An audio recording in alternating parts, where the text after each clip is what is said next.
Counting calories to lose weight. Let me begin by saying you're amazing. But here's the thing. Before starting any diet or weight loss program, consult a doctor or your personal physician. I am not an expert, a dietitian, a physical trainer, and nor do I claim to be. This is my personal journey to be healthier. I record my successes, failures, and information I have gathered during my journey. Consult a physician before you begin a change in diet and or physical activity.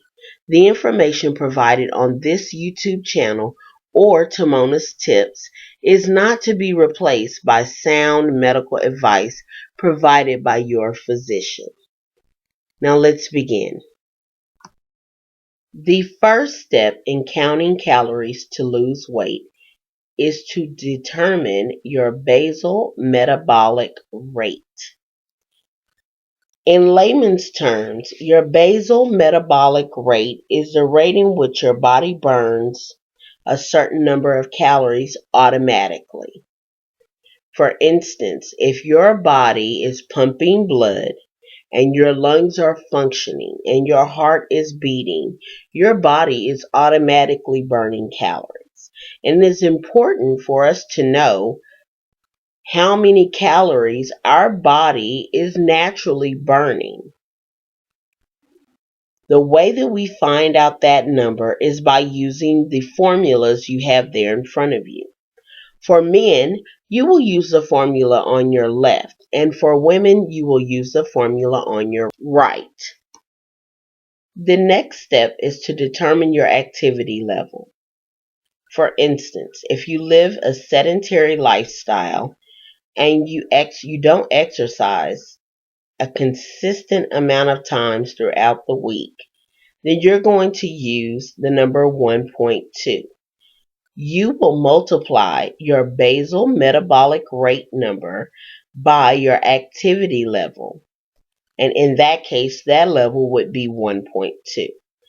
The number that you come up with is the number of calories needed to maintain your weight.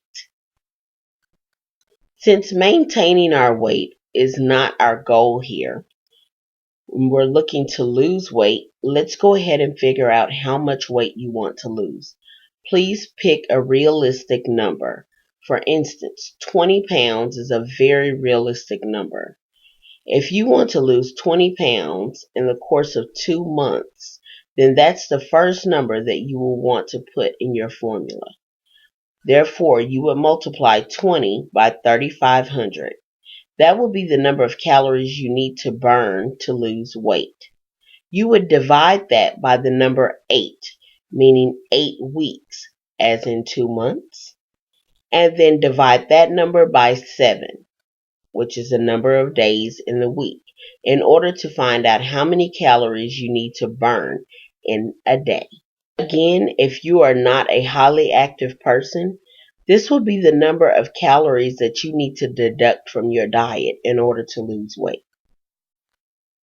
That brings us to our next step, which brings us to how to lose weight. First, you're going to need the number of calories needed to maintain your weight. That's your total from step 2, when we multiplied our BMR times our activity level.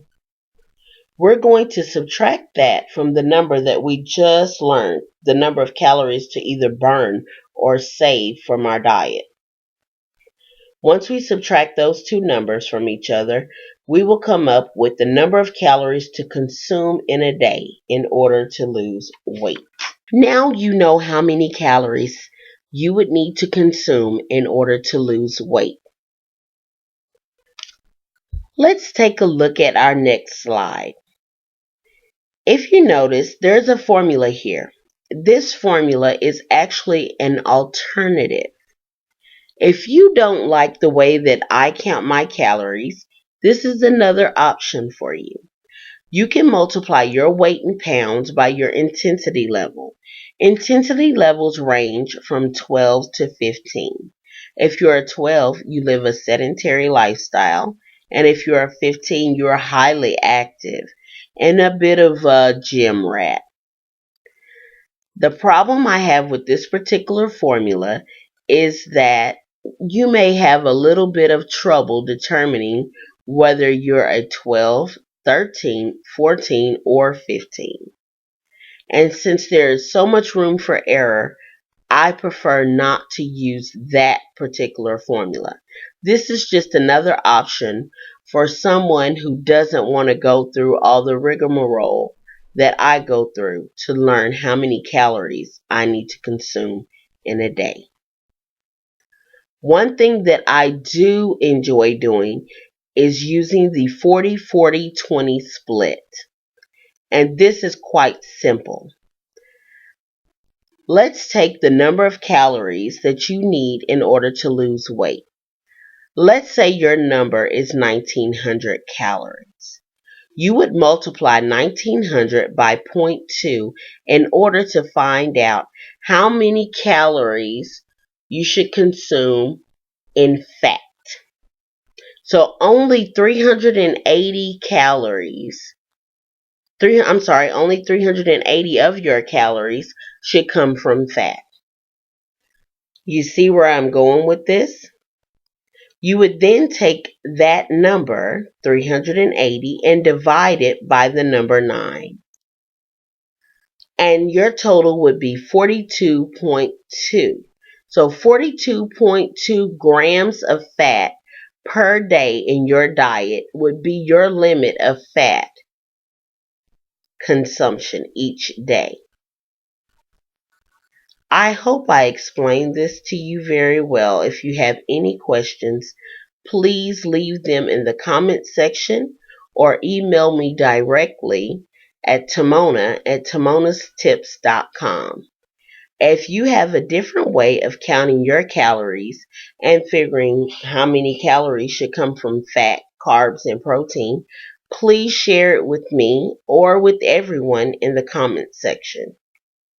Again, I refer you back to my earlier disclaimer. Please don't forget to like, subscribe, and comment. Have a great day.